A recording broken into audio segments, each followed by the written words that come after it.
ሰላምና ፍቅር በያላችሁበት ይድረስ። ይህ የማንደም ቲዩብ ነው። የተከበራችሁ የማንደም ቲዩብ ቤተሰቦች ወቅታዊ መረጃዎችን በድንቅ አቀራረብ ይዘን መጥተናል።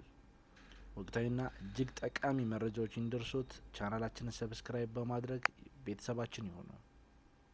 Humanity, or what the present is as we're living in it. Most of the evolution that came after the Industrial Revolution is not the invention of technology. In fact, it is the implementation of technology. When you think of it, technology is not just some tool that we just use out.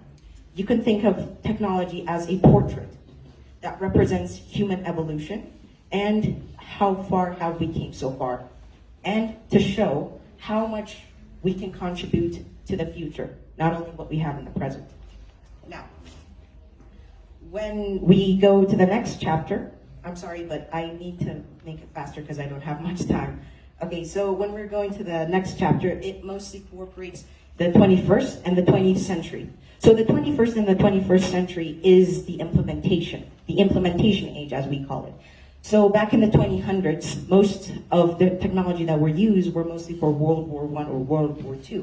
But as an ash or as a remnants of that war, we have used it as a way of evolutionizing ourselves, a way to capitalize our own technologies. And I am not speaking for only people who are much more advanced in the outer world. I am talking about the vastness of the corporation that has been put in the world. But mostly we have been missing out on, right? Okay, so everybody here has a much more diverse understanding of technology, but I think what we have been mostly not dealing with is if everything around us is cooperating and understanding, and if we are talking about the past, and if we are talking about the 20th and the 21st century, then we must come to what we are living in the present.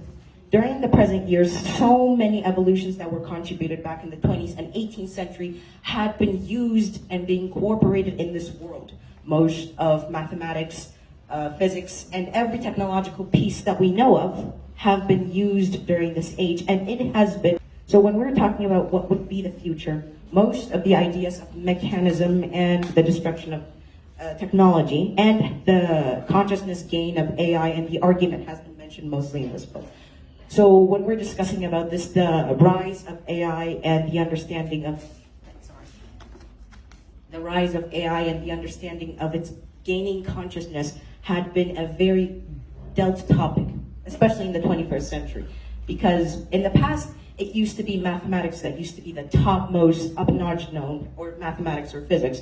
Then it evolutionized to computers. Then we continued and went on to what we call the AI. Now, the future of humanity that holds for us is AI.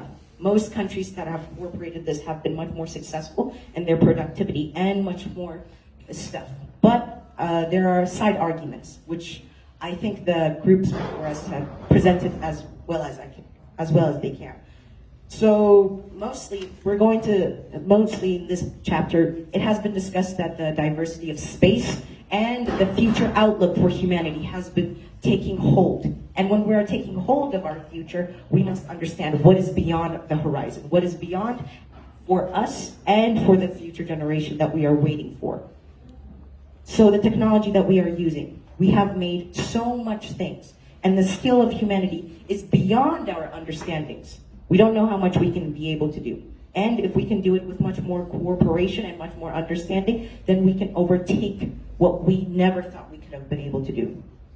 And then the next part I thought that was interesting, for me especially, was the mention of the red planet. The red planet, as we all know it, is Mars, obviously. It has been the thought of humanity and well cooperated so far. Then what have we done so far? Why have we fallen so back?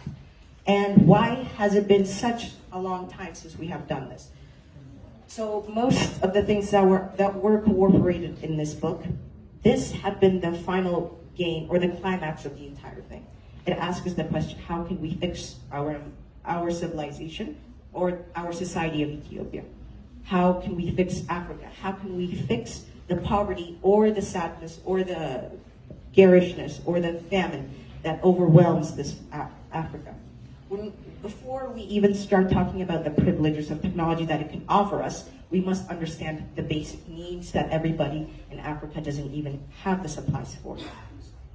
And before technology comes the needs of humans, the humans that are going to build the technology.